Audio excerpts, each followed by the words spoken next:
Hello friends, welcome. I am RPSC here and today I am going to teach you methods of dimensional analysis और इसमें भी हम आज पढ़ाएंगे आपको रिले मेथड. ठीक है, बहुत सिंपल है. So let's start. वैसे दो टाइप के मेथड होते हैं, relay method and Buckingham pi theorem. Second वाला मैं आपको नेक्स्ट वीडियो में पढ़ाऊँगा. अभी रिले मेथड के बारे में मैं बता देता हूँ.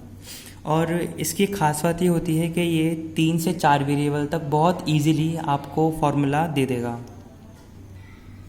इसकी एक फॉर्मल डेफिनेशन या फॉर्मल स्टेटमेंट कह सकते हो, जो कि इस तरीके से लिखी जाती है.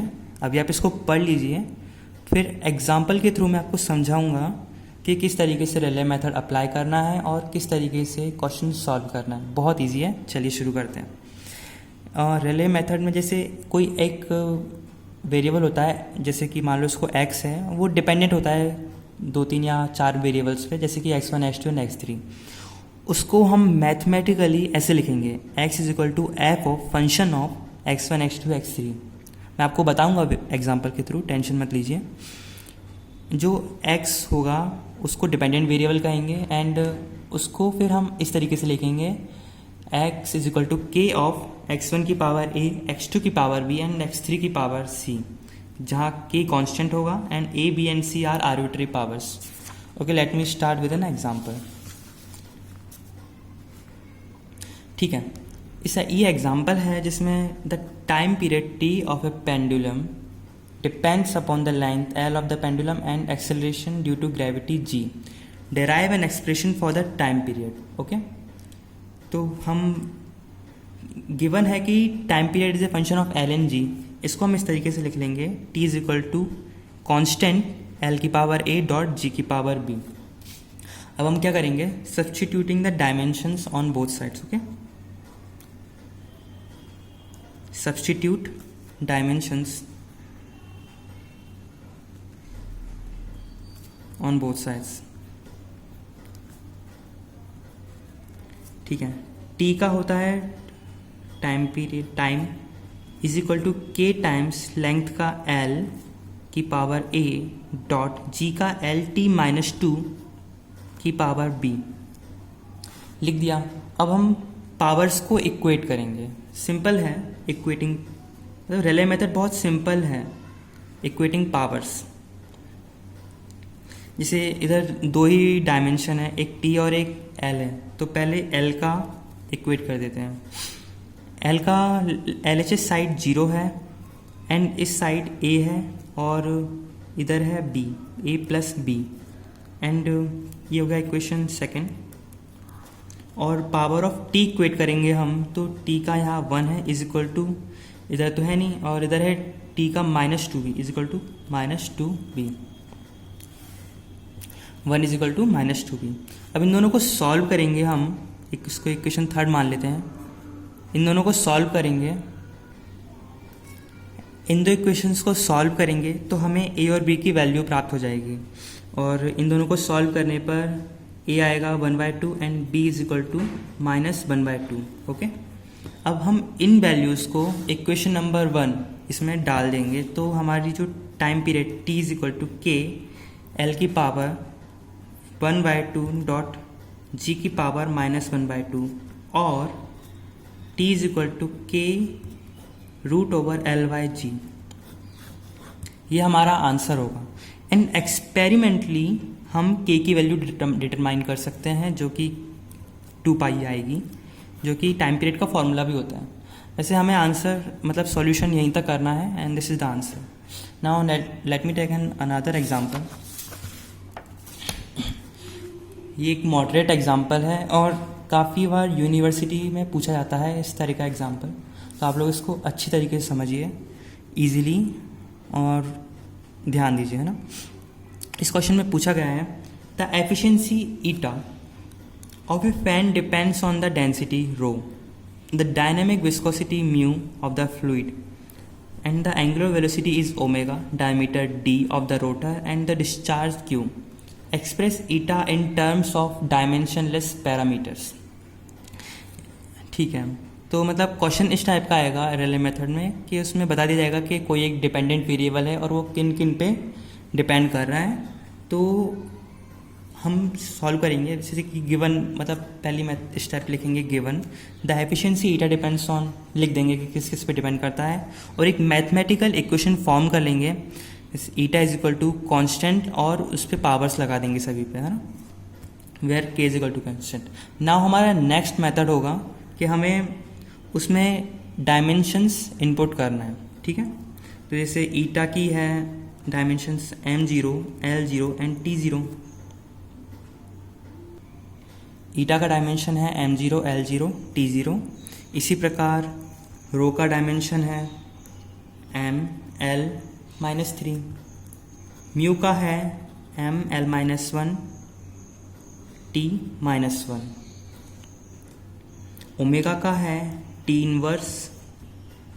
डायमीटर का है l एंड डिस्चार्ज का है l3 t -1।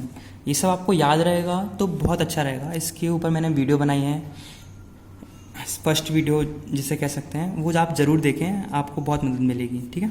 नाउ हम इन सब डायमेंशंस को इक्वेशन में पुट कर देंगे और फिर एक जो इक्वेशन बनेगी उसको लिख लेंगे m0, l0, t0 बराबर कांस्टेंट रो m, l -3 की पावर a, म्यू की जगह लिखेंगे हम m, l -1, t -1 की पावर b, ओमेगा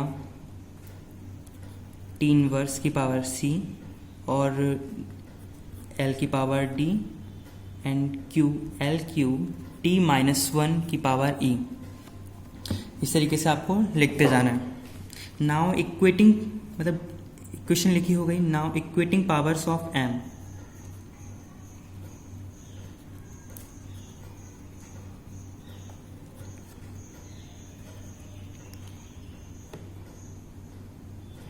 पावर्स को इक्वेट करना है। अब हमें 0 बराबर m की पावर यहाँ पे है a प्लस m की पावर यहाँ पे है b, और आगे m का कोई टर्म नहीं है, तो यहाँ पे एक इक्वेशन ये आ गई second. Now power of l 0 is equal to l की पावर है यहाँ पे -3b, -3a, ठीक है, और -b प्लस d और +3e।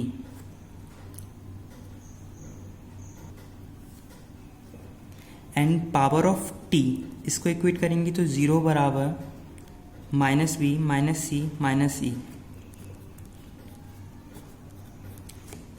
इस तरीके से हमारी इक्वेशन निकल के आ गई हैं।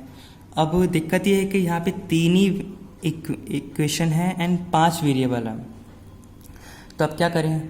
तो यही खास बात है इस इक्वेशन की कि कैसे सॉल्व करना है। जैसे यहाँ पे रेले मेथड 5 मेथड में काम नहीं कर पाएगा, पर फिर भी हम काम कैसे चलाएंगे वो इस इक्वेशन में या इस क्वेश्चन में मैं बताऊंगा आपको।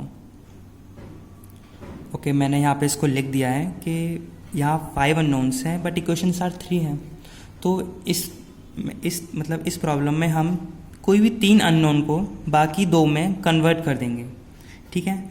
और किन 2 में करेंगे, जैसे कि यहाँ पे विस्कोसिटी एंड डिस्चार्ज जिसमें मैक्सिमम डायमेंशंस हैं, ठीक है, बाकी कम कम है, यहाँ पे मैक्सिमम फंडामेंटल डायमेंशंस हैं, इसलिए हम B और E में A, C और D को हम B और E में कन्वर्ट कर देंगे, expressing A, C and D in terms of B and E। Okay, from equation second, from equation second a is equal to -b, and from equation fifth c is equal to minus of b plus e, and from equation fourth d is equal to plus 3a plus b minus 3e is equal to minus of 2b minus of 3e, ठीक है। तो हमारे पास तीनों की value आ गई A, C and D। अब हम इसको इक्वेशन 1 में पुट कर देंगे, ठीक है। इक्वेशन 1 क्या थी हमारे पास, ईटा बराबर k कांस्टेंट ऑफ रो की पावर a क्या है -b है, डॉट म्यू की पावर है b की जगह हम क्या लिखेंगे बी की जगह हम बी ही लिखेंगे क्योंकि हम बी में ही एक्सप्रेस करा है हमने। डॉट ओमेगा की पावर सी है, सी की जगह minus B plus E, and D की पावर डी, और डी को हमने लिखा यहाँ पे -2b minus 3e, dot Q की पावर ई। अब हम b और e को अलग अलग कर लेंगे। कैसे?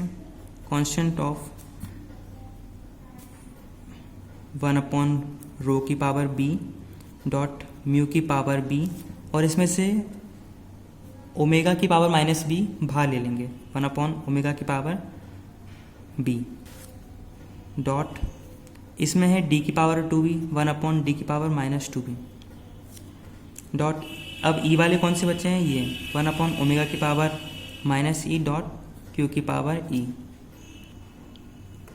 और इसको और इन इक्वेशन को इस तरीके से भी लिख सकते हैं, mu by rho omega D square की पावर b, कॉमा मतलब डॉट क्यू बाय ओमेगा की पावर e। सॉरी गाइज, मैं यहाँ पे d की पावर 3e लिखना भूल गया, इसीलिए यहाँ पे डी क्यू बजाएगा। और इसको हम लिख सकते हैं phi of mu by rho omega D square dot Q of omega D Q. Answer. Thank you for watching the video. Please like and subscribe.